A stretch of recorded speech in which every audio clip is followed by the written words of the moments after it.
I was standing beside the grill at our family barbecue, casually telling my cousin Sarah about closing on my third rental property, when I heard the beer bottle shatter against the brick patio.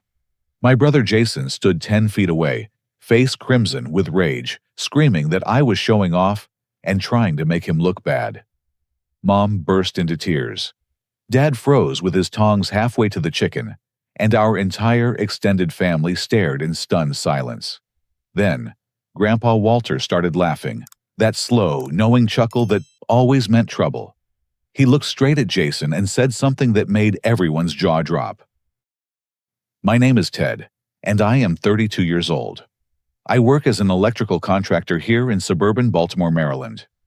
To understand what happened at that barbecue, you need to know about my family and the way things have always been between me and my younger brother Jason. Jason is 28, 4 years younger than me, and he has been the golden child since the day he was born. I am not exaggerating when I say that kid got everything handed to him on a silver platter. When he graduated high school, our parents sent him straight to Harvard for his MBA. The tuition alone cost them $200,000 over 4 years, not counting room and board books or his spring break trips to Europe. On his 20th birthday, Dad surprised him with a brand new BMW M3, sitting in the driveway, with a giant red bow on the hood. That car cost $60,000, and Jason acted like it was his natural birthright. No gratitude, no appreciation, just a casual thanks before he drove off to show his friends. By the time Jason turned 23, Dad had already given him a corner office at Mid-Atlantic Construction, the family business Dad built from nothing over 30 years. Jason walked right into a six-figure salary as vice president of operations, despite having zero construction experience beyond summer internships, where he mostly sat in air conditioning and answered phones. My path was completely different. After high school, I went to Baltimore Community College for 2 years to study electrical technology while working nights at a warehouse loading trucks. The physical labor was brutal, but it paid for my classes and kept me from needing to ask my parents for money. I knew they were already stretching themselves thin with Jason's expensive education. When I finished my associate degree, I apprenticed with Morrison Electric for 3 years, learning the trade from the ground up. I crawled through attics in 100-degree heat, dug trenches in freezing rain, and got shocked more times than I can count. But I was building real skills and earning respect from experienced electricians who did not care about college degrees. At 25, I used my savings to start Henderson Electrical Services. I started small, doing residential rewiring jobs and service calls from my studio apartment.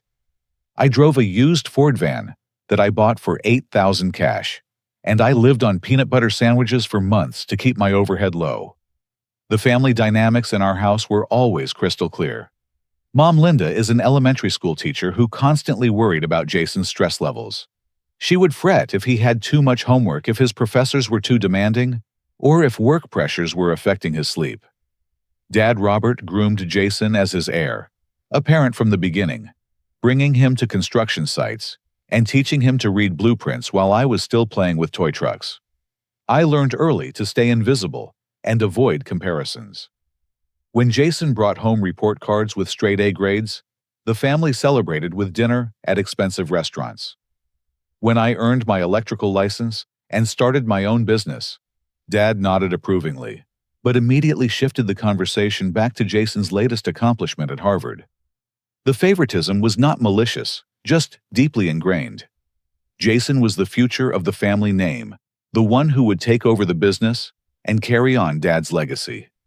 I was the reliable backup, the steady son, who would always be fine on his own. But here is what nobody in my family knew during all those years of Jason's golden treatment. While he was partying at Harvard and driving his BMW to country clubs, I was quietly building a real estate empire. It started 7 years ago when I bought my first duplex in Dundalk for $95,000. I had saved $20,000 for the down payment by living in that tiny studio apartment and eating ramen noodles 5 nights a week. The duplex needed work, but I did all the electrical myself and hired contractor friends to handle plumbing and drywall at cost. Within 2 years, I had renovated both units and was collecting $1,800 monthly in rent, while paying only $1,200 for the mortgage. The cash flow was modest, but it proved the concept worked. Property number 2 came 3 years later, a single-family house in Catonsville that I bought as a foreclosure for $120,000. Again, I did most of the electrical work myself and managed the renovation process. That house now rents for $1,500 monthly against a mortgage payment of $950. Last month, I closed on property number 3, a beautiful brick colonial in Towson that I purchased for $210,000. The seller was relocating for work and needed a quick sale. My cash offer closed in 18 days, and I already have a family lined up to rent it for $2,200 monthly starting next week. My 3 properties generate $4,500 in monthly rental income. After mortgage payments, taxes, insurance, and maintenance reserves, I clear about $2,000 monthly in positive cash flow. More importantly, my tenants are paying down roughly $1,800 in mortgage principal. Each month, building equity I will own outright someday. My total real estate portfolio is now worth over $500,000, with about $200,000 in mortgage debt, giving me roughly $300,000 in net equity. Add in my electrical business assets and personal savings, and my net worth exceeds what Jason will probably earn in his first 5 years at Dad's company. The beautiful irony is that while my family worried about my blue-collar career choice, I have been building real wealth through discipline, hard work, and smart investing. Jason may have the fancy degree and the corporate title, but I own assets that generate passive income while I sleep. Nobody knew about my success because I never talked about it. I still drove my work van to family gatherings, still lived modestly, and never flaunted my achievements.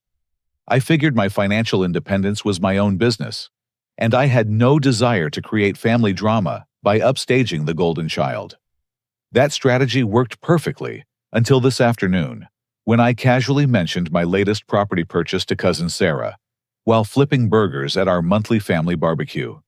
I thought I was far enough from the main group that nobody else could hear our conversation. I was wrong. Jason had been standing by the beverage cooler close enough to catch every word about property number 3. And when he realized his older brother had just bought his 3rd rental property, while he was still living in an apartment and driving a car that Dad paid for, something inside him snapped completely.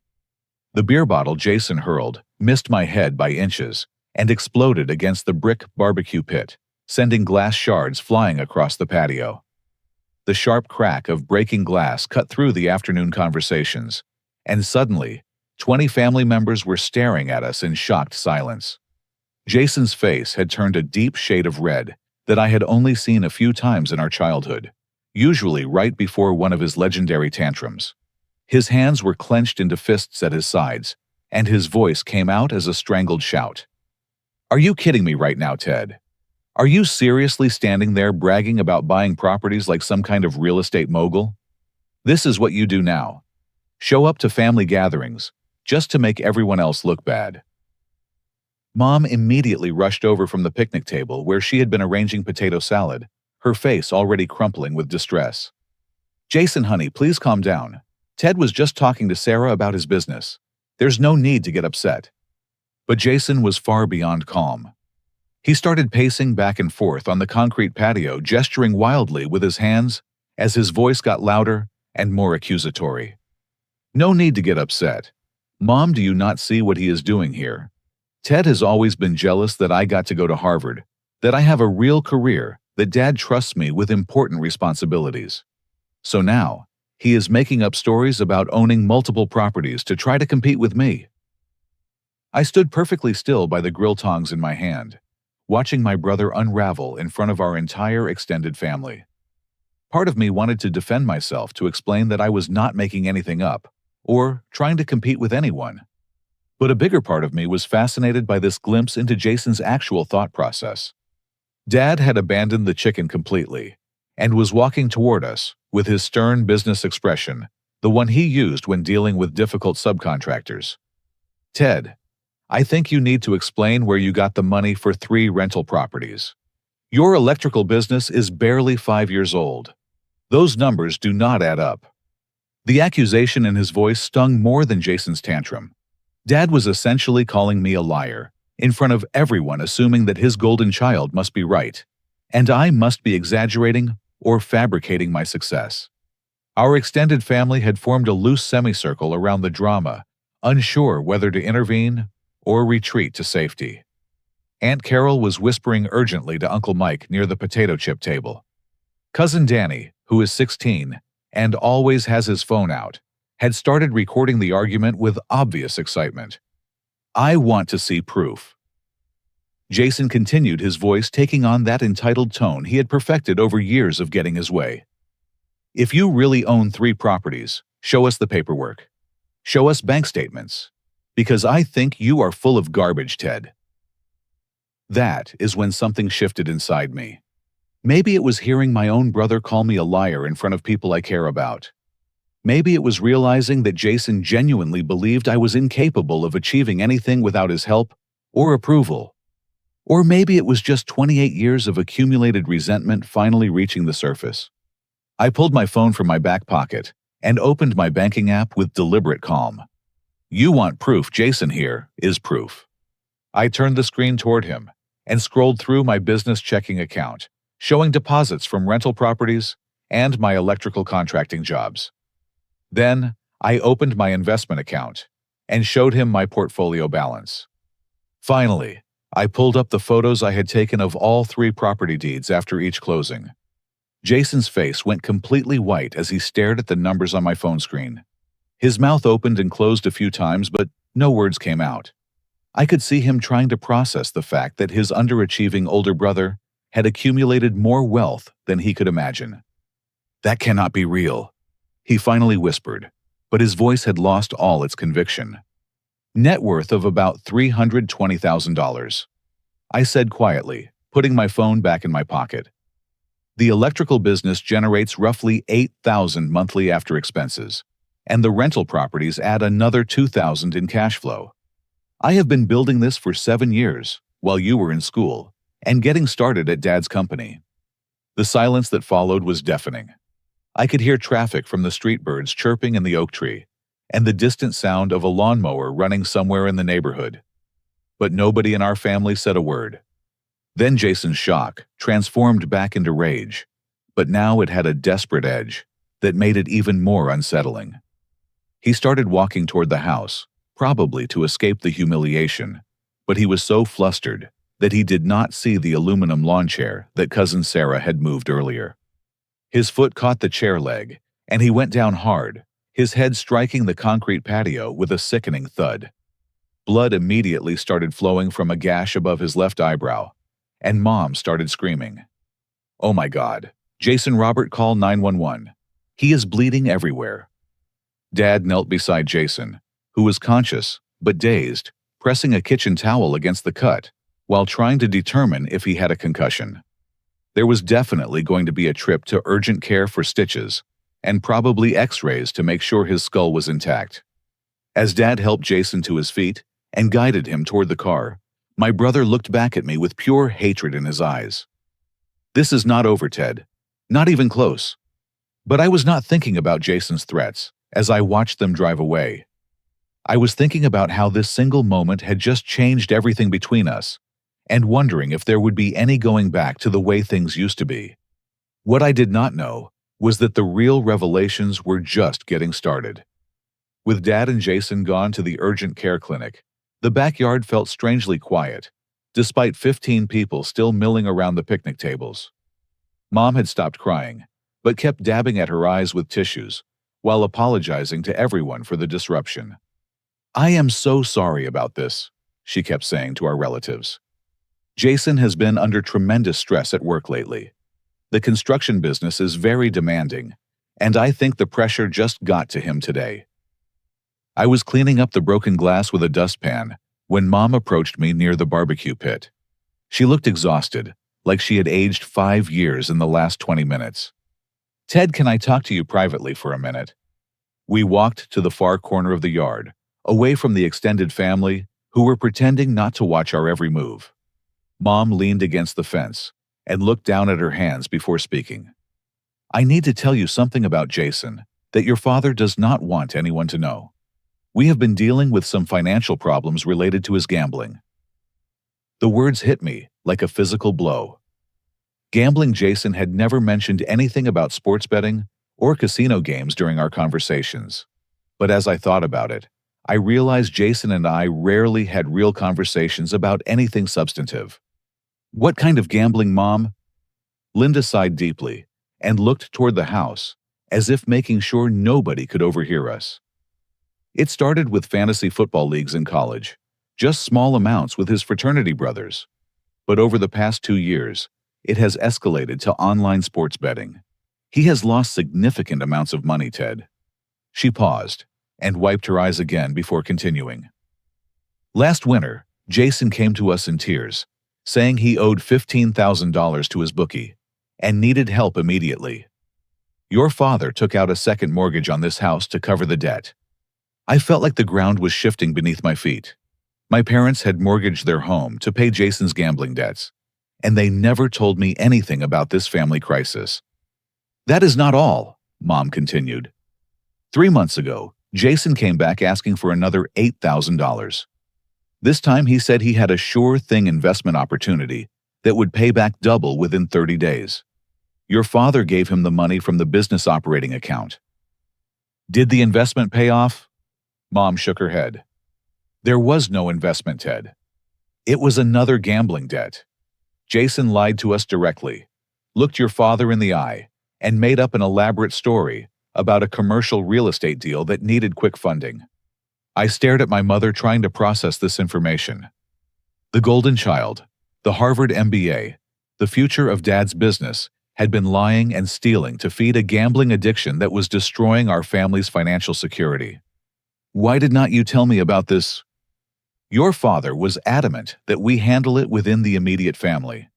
He was afraid that if word got out about Jason's problems, it would damage the business reputation. Construction is a relationship business, and contractors need to trust that their partners are financially stable. Before I could respond, Aunt Carol walked over to where we were standing. She had obviously been waiting for an opportunity to join our conversation. Linda, I am sorry to interrupt, but I could not help overhearing some of what you just said. I think you need to know that Jason approached Mike and me last Christmas, asking for a loan. Mom's face went pale. What kind of loan? $5,000. He said he had an investment opportunity that required quick capital, something about flipping a house with a contractor friend. He promised to pay us back with interest by Valentine's Day. Did you give him the money? Carol shook her head firmly. Mike and I talked about it, and something felt off about the whole request. Jason seemed nervous and kept changing small details in his story. Plus, he specifically asked us not to mention it to you and Robert, which seemed strange for a legitimate business investment. As if summoned by our conversation, Uncle Mike wandered over from the beer cooler with a serious expression on his face. Are we talking about Jason's money problems? Because I have something to add to this discussion. Mike is Dad's younger brother and works as a financial advisor for a regional investment firm. He has always been the practical, analytical member of our family, so when he speaks about money issues, people listen carefully. At the Memorial Day barbecue last year, Jason pulled me aside and started bragging about his sports betting successes.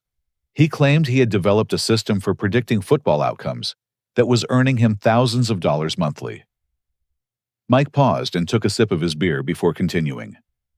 I asked him some basic questions about his methodology and risk management strategies. It became clear pretty quickly that he was gambling with no real system at all, just chasing losses with bigger bets and getting lucky occasionally. Did you say anything to Dad about this? I asked. I tried to bring it up carefully, but Robert shut down the conversation immediately. He said Jason was a smart kid who could handle his own financial decisions, and that I was being overly cautious because of my professional background. As the picture of Jason's secret life became clearer, I felt a complex mixture of emotions. Part of me was vindicated, realizing that my brother's perfect golden child image was completely fake. But a larger part of me felt genuine sadness for my family and the financial stress they had been carrying without my knowledge.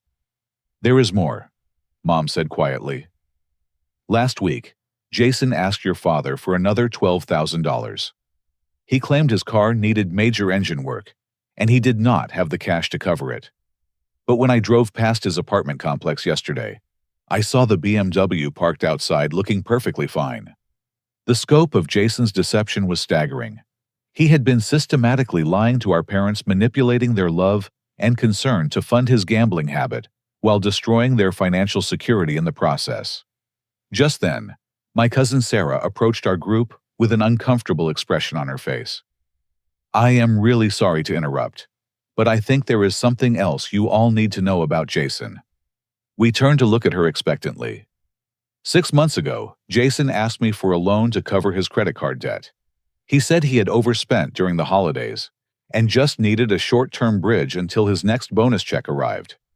He asked for $3,000. "Did you lend him the money?" Mom asked. "I did, because he is family, and his story seemed reasonable. But he was supposed to pay me back in February, and every time I bring it up, he has a new excuse about delayed payments from Dad's company or unexpected expenses." The picture was becoming crystal clear. Jason had been working his way through the extended family, telling customized lies to extract money from anyone willing to trust him. And all of this was happening while my parents sacrificed their own financial security to protect him from consequences. I felt a strange sense of clarity settling over me as I realized that my family's dynamic was far more dysfunctional than I had ever imagined. The golden child treatment was not just unfair favoritism. It was actively enabling destructive behavior that was putting everyone at risk. That is when Grandpa Walter approached our group with his slow, deliberate walk, and that knowing smile that always made me nervous. At 78 years old, Walter still had sharp eyes that missed nothing and a talent for seeing through people's pretenses. "I think it is time for some truth-telling," he said, looking directly at me. "Ted, I believe you and I need to have a private conversation about what I saw at First National Bank 3 weeks ago." My stomach dropped. Grandpa had seen me at the bank when I was signing the final paperwork for property number 3. I had no idea he knew anything about my real estate investments. But as Walter pulled me aside toward his old pickup truck, I realized that everything I thought I knew about my family's secrets was about to be turned upside down once again. Grandpa Walter led me to his weathered Chevy pickup truck, which was parked at the far end of our driveway, where we could talk without being overheard.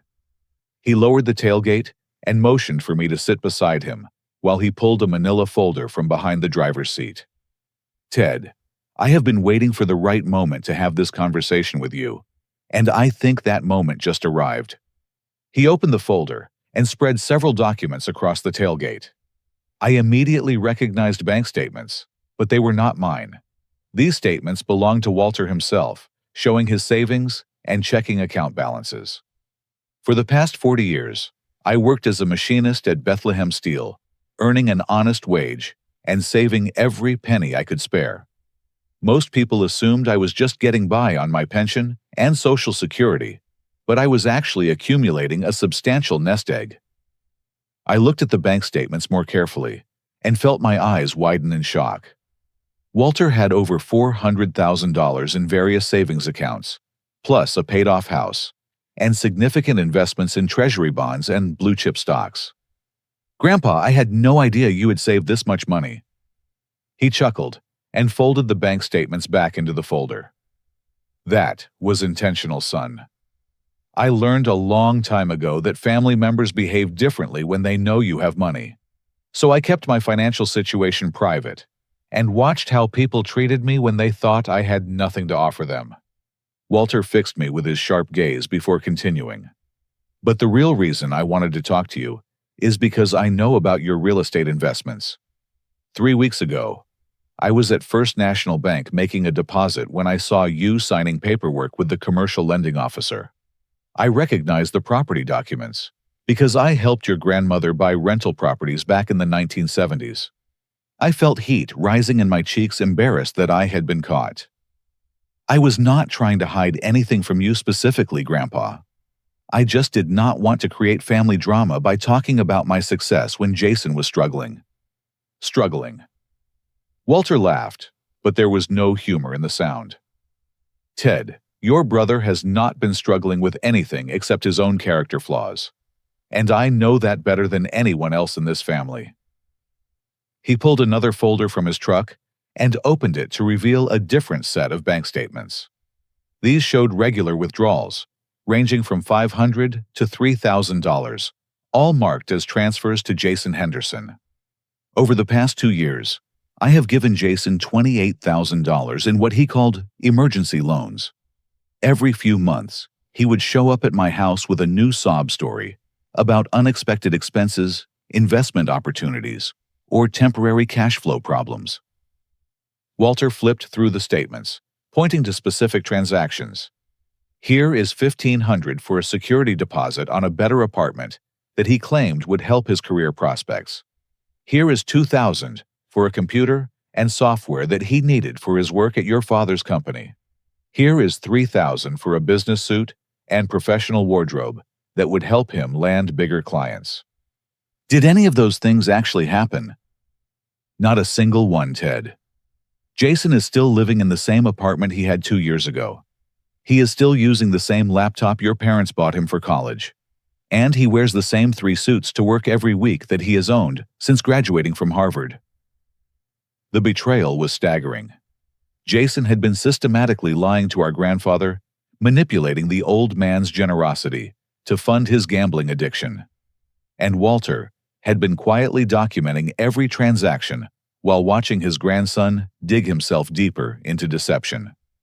Why did not you tell Mom and Dad about this?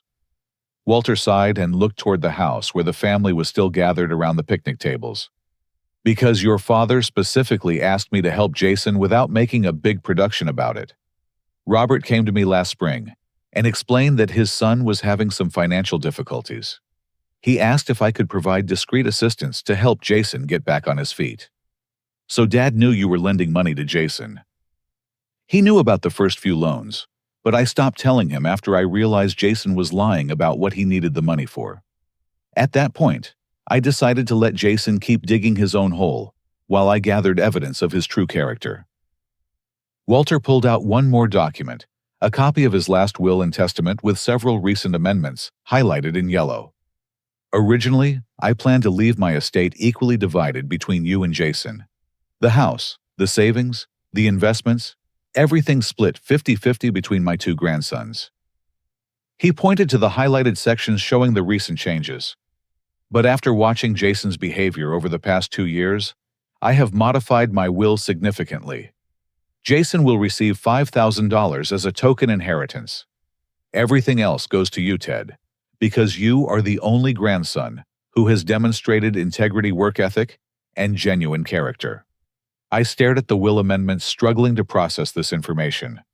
Walter was planning to leave me nearly $400,000 plus his house, which was probably worth another $150,000 in today's market. Grandpa, I cannot accept this. It is not fair to Jason regardless of his problems. Fair. Walter's voice hardened. Ted, let me tell you something about fairness.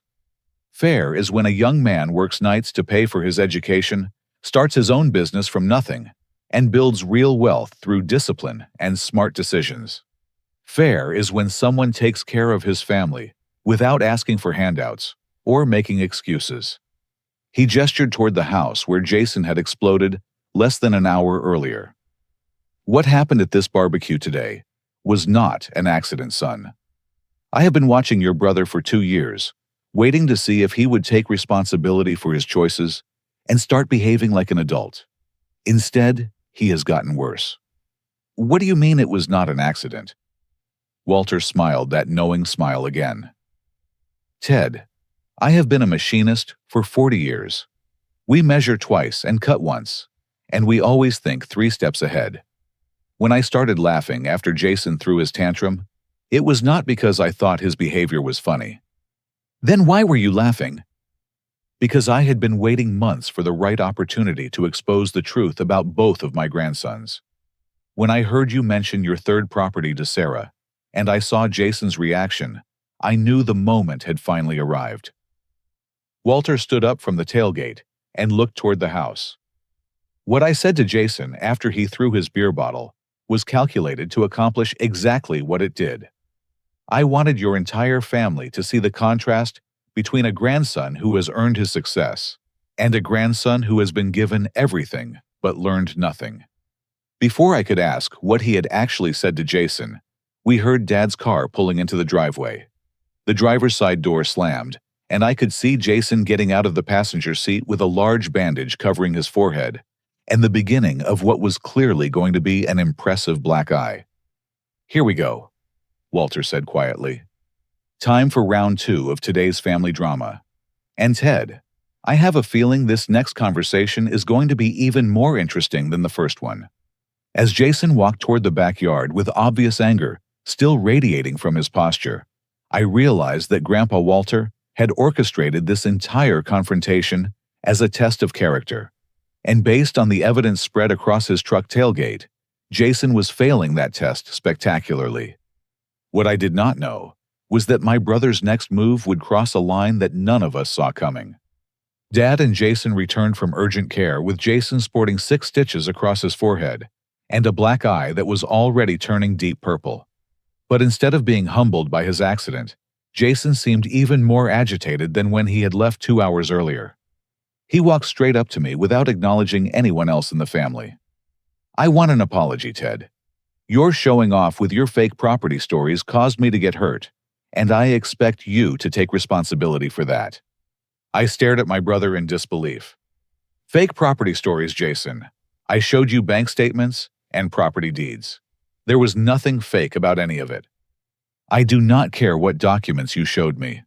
I know you are not successful enough to own multiple properties, which means you are either lying or involved in something illegal. Either way, your behavior today was inappropriate and dangerous." Dad stepped between us before I could respond. "Both of you need to calm down right now. This family gathering has already been disrupted enough for one day." But Jason was not finished. He turned to address the entire group of relatives who had been quietly watching this confrontation unfold. "I want everyone here to understand what really happened today. Ted has always been jealous of my education and my position at Dad's company. So he made up stories about owning rental properties to try to embarrass me in front of our family. When I called him out on his lies, he got defensive and caused me to trip over that chair. The accusations were so outrageous that I felt my temper starting to rise for the first time all day. But before I could defend myself, Jason pulled out his phone and started scrolling through his contacts. In fact, I am going to prove that Ted is lying about his success. I have connections throughout the Baltimore construction and real estate community through Dad's business. Let me make a few calls, and we will see how successful his little electrical company really is." That is when I realized Jason was not just having a tantrum. He was launching a deliberate attack on my reputation and my livelihood. Over the next 30 minutes, while our family watched in horrified fascination, Jason made phone calls to 3 different people in the construction industry. I could only hear his side of the conversations, but the pattern became clear quickly. Jason was telling people that his brother's electrical business was in financial trouble, that I had been bragging about fake real estate investments, and that potential clients should be cautious about working with Henderson Electrical Services. After the 3rd call, I had heard enough. "Jason, what exactly are you trying to accomplish here?" He looked up from his phone with a satisfied expression.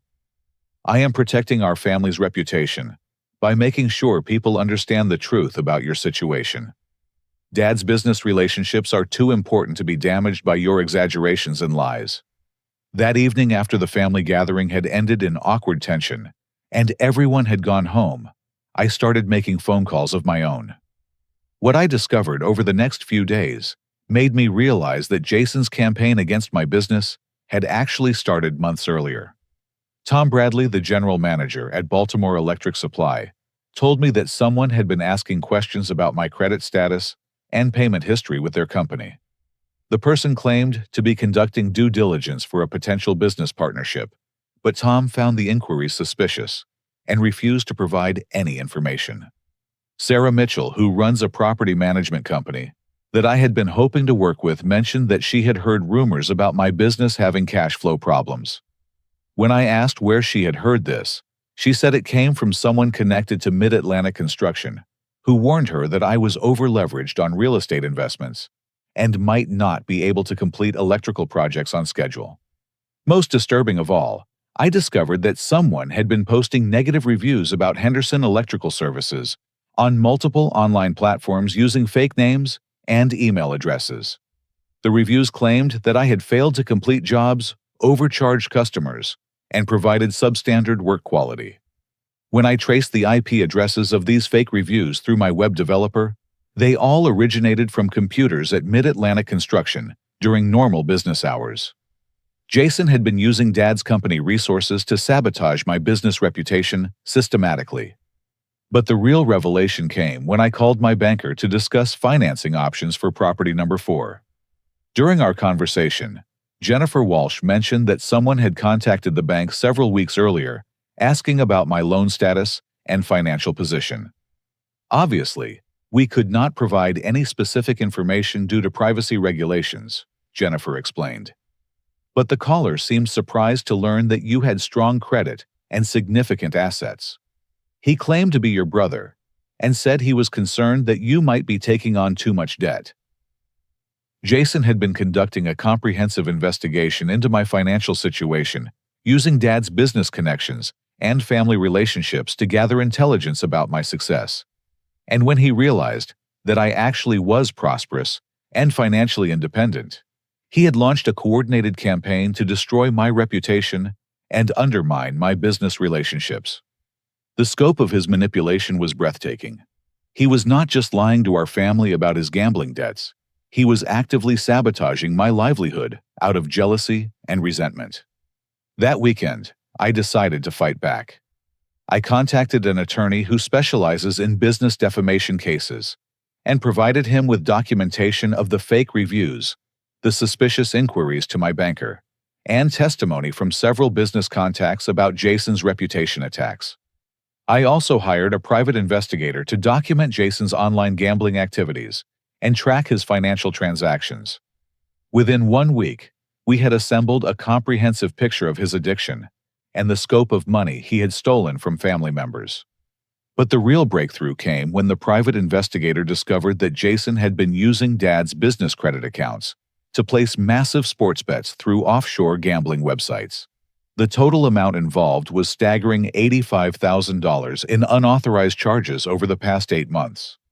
When I presented this evidence to Dad, his initial reaction was complete denial. "That is impossible, Ted. Jason does not even have access to the business credit accounts." But when we logged into the credit card company website and reviewed the transaction history together, Dad's face went white. There were hundreds of charges to gambling websites online, sportsbooks, and cryptocurrency exchanges that Jason had used to convert business funds into betting accounts. The evidence was undeniable. Jason had been systematically stealing from Mid-Atlantic Construction while simultaneously sabotaging my electrical business and manipulating our extended family for additional loans. Dad sat in his office chair, staring at the computer screen for several minutes without speaking. Finally, he looked up at me with an expression of complete defeat. "Ted, this could destroy everything I have built over 30 years.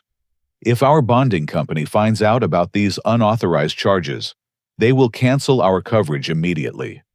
Without bonding, we cannot bid on commercial projects, and the business will collapse within months." I felt a moment of genuine sympathy for my father. He had worked his entire adult life to build a successful construction company, and his golden child had put it all at risk to feed a gambling addiction. But my sympathy faded when I realized what Dad was really asking me. He wanted me to stay quiet about Jason's theft and help cover up the financial crimes to protect the family business. "What are you suggesting, Dad?" Robert looked at me with desperate eyes. "I am suggesting that family problems should be handled within the family. We can get Jason into treatment. We can set up payment plans to reimburse the stolen money, and we can make sure this never happens again." And what about the damage he has done to my business? What about the lies he told to our relatives? What about the fake reviews and the reputation attacks? Those are things we can work through together, son. But if we involve lawyers and police, it will destroy everyone in this family, including you. That is when I realized that Dad was still trying to protect Jason, even after learning the full scope of his crimes. The golden child treatment was so deeply ingrained that he could not imagine holding his younger son accountable for stealing $85,000. But I was not the same person who had quietly accepted years of favoritism and unequal treatment. The real estate investments had given me financial independence, and Jason's attacks on my business had shown me exactly what kind of person my brother really was. I looked my father in the eye and said something that I had been waiting 32 years to say. No, Dad, I am not going to help you cover this up. Jason made his choices, and now he needs to face the consequences of those choices. And if you try to protect him from those consequences, you will face them with him. What happened next would test every relationship in our family and force everyone to choose between enabling Jason's destructive behavior or finally holding him accountable for his actions.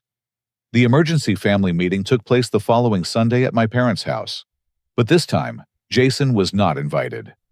Dad had spent the week wrestling with the evidence I had presented, and he finally admitted that the situation was too serious to handle quietly. Mom sat at the kitchen table with red eyes, having spent days crying about her younger son's betrayal.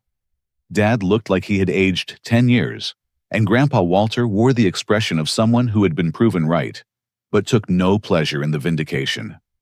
I called everyone together because we need to make some difficult decisions as a family, Dad began. The evidence Ted provided shows that Jason has been stealing from the business and lying to all of us for months. The total amount missing from our accounts is $85,000. Aunt Carol gasped when she heard the number. Uncle Mike shook his head grimly. Cousin Sarah looked sick to her stomach, probably thinking about the $3,000 Jason still owed her. But that is not the worst part, Dad continued. If our insurance company or bonding agent discovers these unauthorized charges, Mid-Atlantic Construction will lose its commercial licensing. We could be facing bankruptcy and potential criminal charges for fraud. The room fell silent as everyone absorbed the magnitude of Jason's crimes. This was not just about family drama anymore. This was about the survival of a business that employed 12 people and supported multiple families. Mom finally spoke up through her tears. Robert, there has to be some way to fix this without destroying Jason's life. He is our son, and he needs help, not punishment. Before Dad could respond, we heard a car door slam in the driveway. Through the kitchen window, I could see Jason getting out of his BMW with an overnight bag in his hand. He had obviously discovered that the family was meeting without him and decided to crash the gathering. Jason walked through the front door without knocking and stopped in the kitchen doorway when he saw all of us assembled around the table with serious expressions. What is this, some kind of intervention? Are you people seriously having a meeting about me without including me in the conversation? Dad stood up slowly, his face hardening with an anger I had rarely seen from him. Jason, we know about the business credit cards. We know about the gambling websites. We know about all of it. Jason's confident expression faltered for just a moment, but then his defensive mechanisms kicked in immediately. I do not know what Ted has been telling you, but whatever evidence he thinks he has is probably fabricated. He has been trying to make me look bad ever since his little property stunt at the barbecue last week.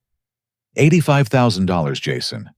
That is how much you stole from my business accounts over the past 8 months. The number hit Jason like a physical blow. His face went pale, and he had to grip the doorframe to steady himself. But instead of admitting guilt or showing remorse, he went on the attack. You people are unbelievable. I make one mistake, one temporary borrowing situation to handle a personal emergency, and you act like I am some kind of criminal. Do you have any idea how much stress I have been under, trying to manage your construction projects while dealing with personal financial pressure? That is when Uncle Mike stood up from his chair with barely controlled fury. One mistake. Jason, you asked me and Carol for $5,000 last Christmas, using a completely fabricated story. You borrowed $3,000 from Sarah and never paid it back.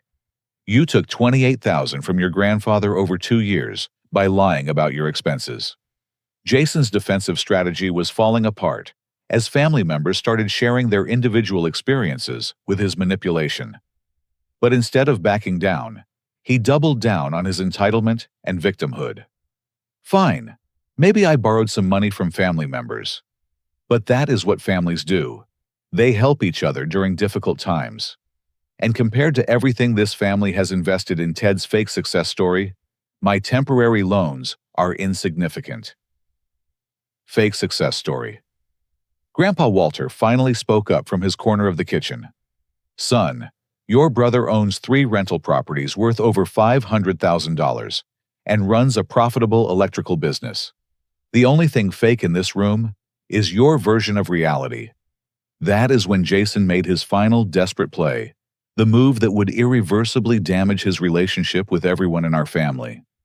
You know what I am done being blamed for everything wrong with this family. Ted wants to play real estate mogul fine. But I deserve my fair share of the family resources too. Since Dad gave me a position at his company, I think it is only fair that Ted contribute to my success the same way you all contributed to his. Jason pulled out his phone and started typing furiously. I am going to make this really simple for everyone. Ted either sells one of his precious properties and gives me the proceeds to pay back these so-called debts, or I am going to make sure everyone in Baltimore knows exactly what kind of person he really is. Before anyone could stop him, Jason started posting on social media, claiming that his electrical contractor brother was involved in money laundering and tax evasion schemes.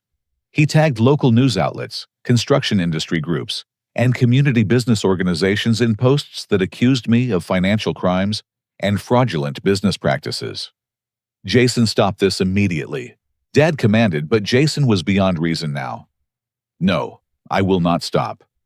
Ted has been getting away with undermining me for years, and I am tired of being the family scapegoat. If you want to destroy my reputation, then I am going to destroy his first. As I watched my brother systematically sabotage my professional reputation on every social media platform he could access, I realized that we had crossed a line from which there would be no return. Jason was not just stealing money or lying to family anymore. He was actively trying to destroy my livelihood and my future. That is when I pulled out my own phone and did something I had been avoiding for weeks. Jason, I have been hoping you would recognize what you have done and take responsibility for your actions. But since you have decided to escalate this into public warfare, I am going to give you exactly what you are asking for. I dialed the number for the Baltimore Police Department Financial Crimes Unit and put the call on speakerphone so everyone in the room could hear. Detective Morrison, this is Ted Henderson. I would like to file a formal complaint for business fraud, identity theft, and criminal defamation against my brother Jason Henderson. I have documentation of over $85,000 in stolen funds and evidence of a systematic campaign to damage my business reputation. The silence in the kitchen was absolute. Jason stared at me with his mouth open, clearly not believing that his own brother would actually involve law enforcement in our family dispute. Ted, you cannot be serious, Mom whispered. But I had never been more serious about anything in my life. Jason had spent years manipulating our family's love and loyalty to avoid consequences for his destructive choices.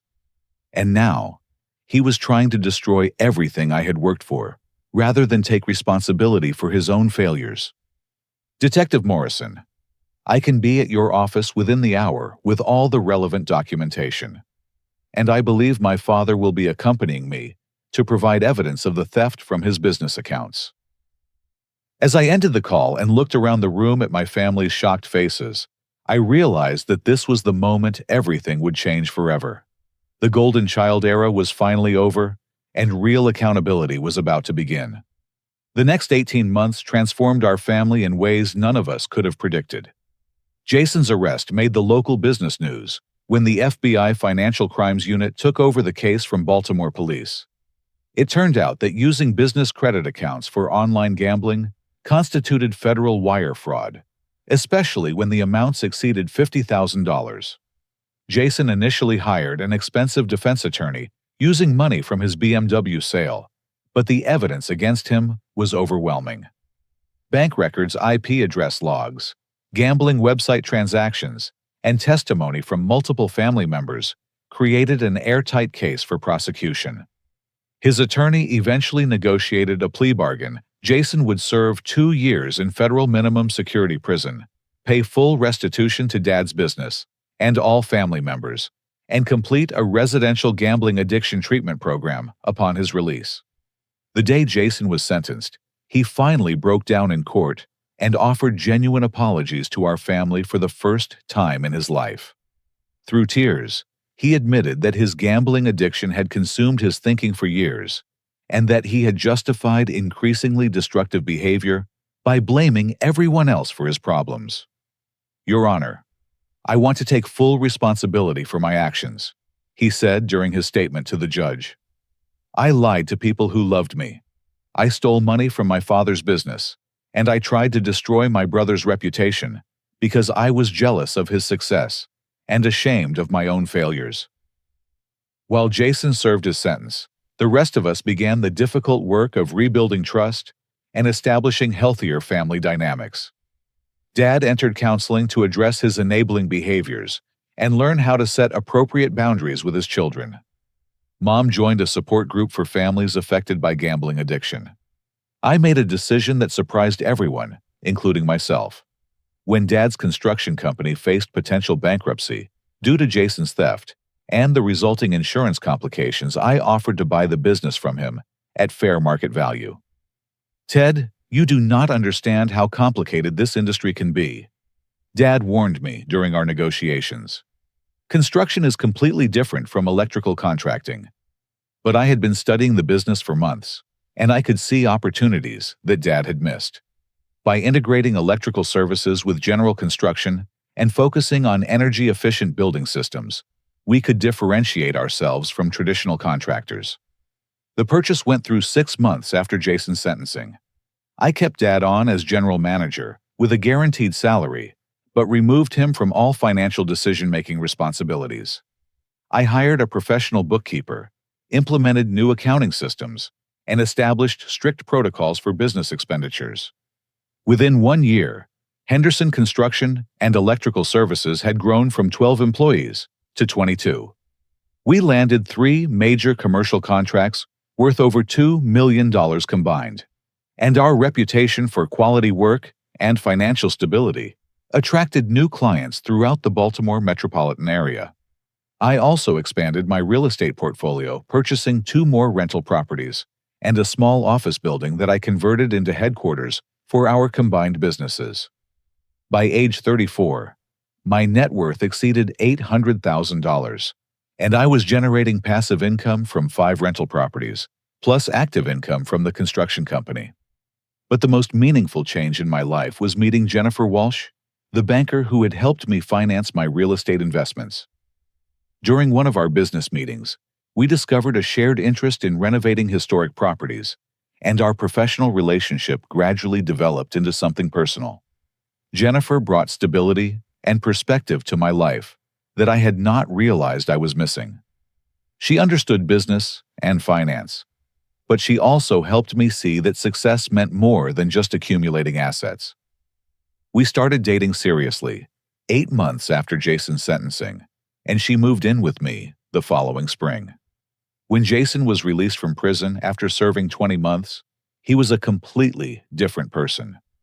The residential treatment program had given him tools for managing his addiction, and the prison electrical shop had taught him actual trade skills for the first time in his life.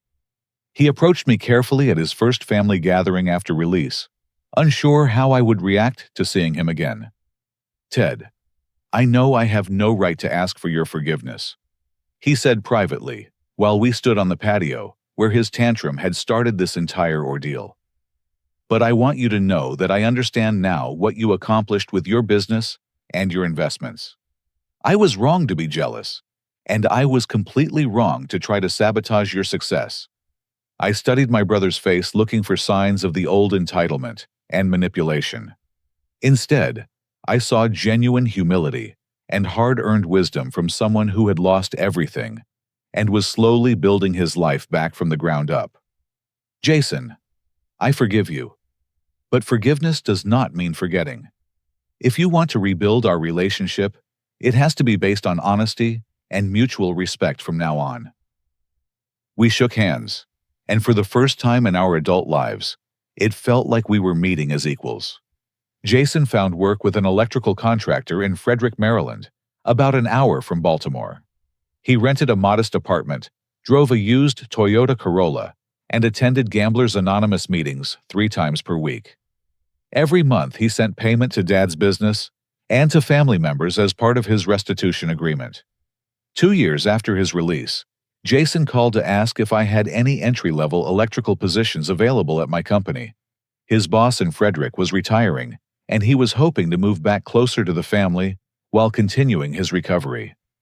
I am not asking for special treatment, he clarified during our phone conversation. I know I would have to start at the bottom and prove myself like any other employee. But I have learned the trade properly now, and I think I could contribute to what you are building. I hired Jason as an apprentice electrician at standard wages with no family considerations. He worked hard, showed up on time, and gradually earned respect from our crew for his technical skills and reliability. After 18 months, I promoted him to journeyman status based purely on his performance. The Jason who works for me now bears little resemblance to the entitled Harvard MBA who threw a beer bottle at a family barbecue 4 years ago. He is humble, hardworking, and genuinely grateful for the opportunity to rebuild his life and his relationships. Last month, Grandpa Walter passed away peacefully at age 81, surrounded by family in his own bed. During his final weeks, he made sure I understood how proud he was of the way I had handled the crisis with Jason. "You did something that took tremendous courage, Ted," he told me during one of our last conversations. "You held your brother accountable when everyone else wanted to enable him. That decision saved his life, and probably saved this whole family." Walter's funeral was attended by over 200 people, including dozens of former co-workers from Bethlehem Steel, who remembered him as a mentor and friend. Jason served as one of the pallbearers, and his eulogy for our grandfather was one of the most moving tributes I have ever heard. "Grandpa Walter taught me that integrity is not about being perfect," Jason said to the assembled mourners. "Integrity is about taking responsibility for your mistakes, making amends to the people you have hurt, and building your character through honest work and honest relationships." When Walter's will was read, the inheritance distribution was exactly as he had shown me 4 years earlier. Jason received $5,000, while I inherited the house, the savings accounts, and the investment portfolio. But Jason's reaction surprised everyone. "I am grateful that Grandpa left me anything at all," he said sincerely. "Given the damage I caused this family, I did not deserve his generosity. But I understand why Ted inherited the majority of the estate, and I support that decision completely." Jennifer and I moved into Grandpa's house after the inheritance was settled, and we have been renovating it room by room, using techniques I learned from years of rental property maintenance. We got engaged last spring and are planning a wedding for next fall.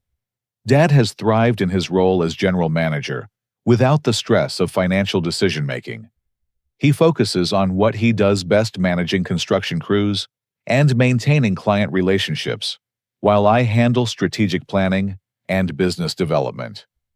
Our partnership has been more successful than either of us anticipated.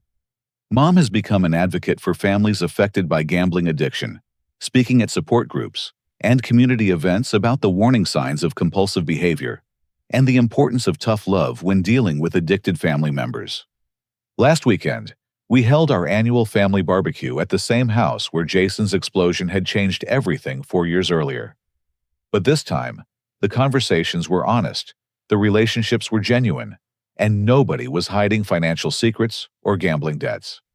As I stood by the grill cooking burgers, I reflected on the journey that had brought us to this point.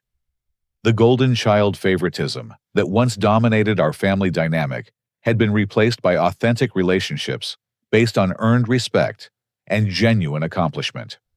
Jason approached me during the afternoon, carrying 2 bottles of water and wearing his work clothes from our company.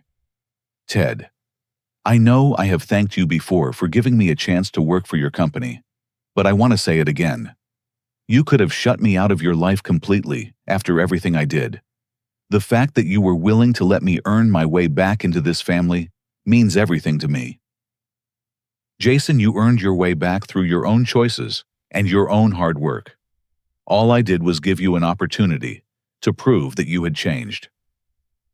We stood together in comfortable silence, watching our parents laugh with the extended family, while Jennifer helped Mom arrange desserts on the picnic table. The scene was peaceful, in a way that our family gatherings had never been during the years of pretense and dysfunction. "Can I ask you something?" Jason said. "Back when all this started, when I threw that beer bottle and made such a fool of myself, did you have any idea it would lead to all these changes?" I thought about his question carefully before answering.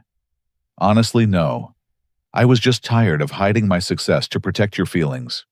I never imagined that standing up for myself would expose everything else that was going wrong in our family.